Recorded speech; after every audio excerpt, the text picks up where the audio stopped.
Hello everyone, welcome back to Average Aviator. I'm Travis, and this is the story of the very first commercial pilot job that I ever took.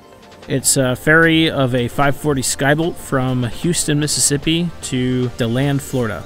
It didn't quite go as expected, so hopefully you enjoy the video. Oh, okay. Holy crap. Alright, it's been a long day. I got up about 2:45 this morning, and I've been traveling pretty much the entire day. I flew into Memphis, had to take a 2-hour Lyft drive to Houston, where the Skybolt's at, and then just pretty much immediately got to work. Had to fix some issues on the Skybolt. Had to go to Walmart and get a wrench because there's no mechanics on the field or anything like that. There's no sport here, so I had to go to Walmart for a wrench and fix the fuel gascolator drain and make sure it wasn't leaking. And then I had to figure out some stuff, did some engine runs. But the wind was a little too out of limits for me, especially for a first flight. So I decided to postpone and wait till the evening. But I decided to do some taxi tests and some run-ups, 2,300 RPM, no stumbles, nothing. Mag check was great. Propeller cycled, no problem.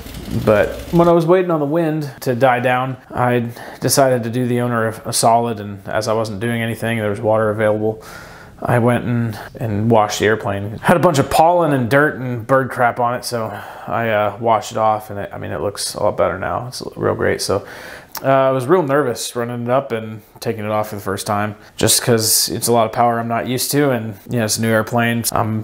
Did everything in my power to make sure everything was safe. It's just still a lot that is at stake when you first take off and smoothly push up the power. And I'm sorry I couldn't film like any of it, but I was pushing the nose forward and I didn't realize it. I was at 120 already. Oh, well, maybe I could climb, and it just shot up. Like, oh man, I thought my Skybolt climbed. This thing climbs like crazy. Yeah, I think I'm gonna be ruined here. That Skybolt is, it's an awesome machine. I'm gonna be forever ruined. The controls on that thing just feel so good. They're so smooth. Just the extra horsepower, just with that constant speed prop, it just climbs like crazy. So that's real nice. That's real nice. Yeah, I'm gonna go take a shower and get some sleep because I'm exhausted. I'm gonna hit the hay. See ya. All right, so it is now the second day of the ferry. Thankfully, last night I was able to use the crew car, like the courtesy car at the airport, because it is out in the middle of nowhere, and there's not much around. So I was able to get a room in the one hotel that exists in town. And maybe I'll find the one breakfast place in town before I go. Yeah, the GPS puck that I brought decided to crap out.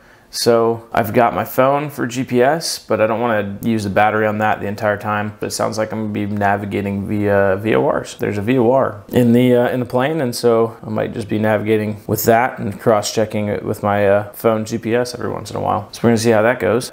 But weather looks like it's okay. It's just now getting light out. I'm gonna get going here, grab some breakfast. Let's do it. Well, it's the end of day 2. You can probably see that I'm in a little bit different of a place. It wasn't supposed to be a day 2, into day 3.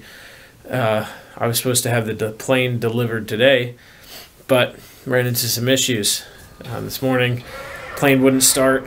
Ran fine yesterday, but plane wouldn't start, so had to source a charger, trickle charge the battery for a little bit. I was finally able to get it to start, and flew in about 20 minutes, landed in an airport, Starkville, Mississippi. Had to stop there. The battery wasn't charging at all. The ammeter was showing that it wasn't getting any juice. Was just drawing from the battery, so got the mechanic. We tore the cowling off, and we were able to determine that the alternator wasn't generating really any voltage. Tried to see if we could source it. Was going to take a couple days, so we decided that the best option was to just go ahead and charge the battery.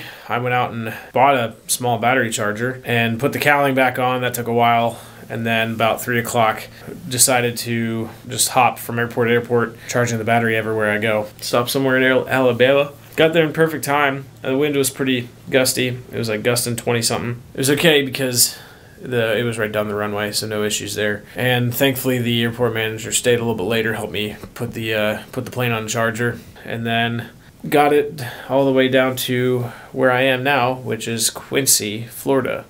Turns out it's an awesome airport. Right when I landed, people came out and met me, and it's a cool airplane, so people come over. There's two people that were really, really helpful, Nate and Faith, that showed up right when I landed, and they were able to move their decathlon, put it in the corner, and then put the Skybolt right there and plug it in. So I got a hanger. There's pancake breakfast in the morning at Quincy, and so I actually lucked out. There's probably gonna be some cool airplanes. Actually, probably help out with the setting up the pancake breakfast tomorrow. I'll help them out because they helped me out with the hanger. Get some pancakes and then be on my way.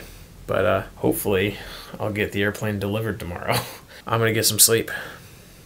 See ya.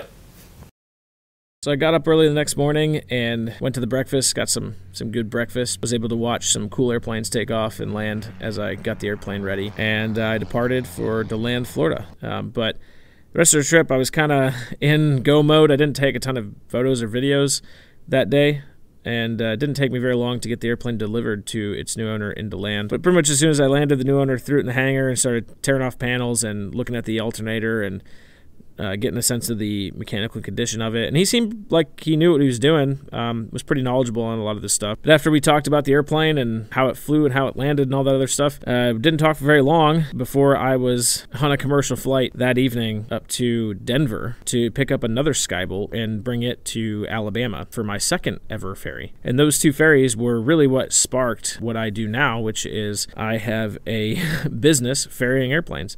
But I really can't talk about this Skybolt without also talking about what happened a year after I delivered it. Almost a year later, to the day after I delivered the Skybolt, the owner had a catastrophic engine failure and ended up having to do a forced landing into a park. And all things considered, I think he did a really good job. Nobody on the ground was hurt. He was not hurt.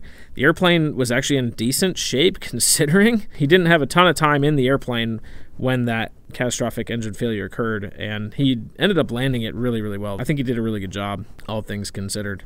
But like I said, this whole trip really highlighted the fact that ferrying was a lot of fun for me, and it snowballed into making my own business and ferrying a ton of other planes after that in the last couple of years. And so hopefully I'll get more videos out on some of the other ferries that I did. So if that's something that interests you, please consider subscribing, and I will try my best to continue to make more videos on all the stuff that I've been up to the last couple of years. It's just been going so quick, and I've had very little time. So thank you for watching, and I'll see ya.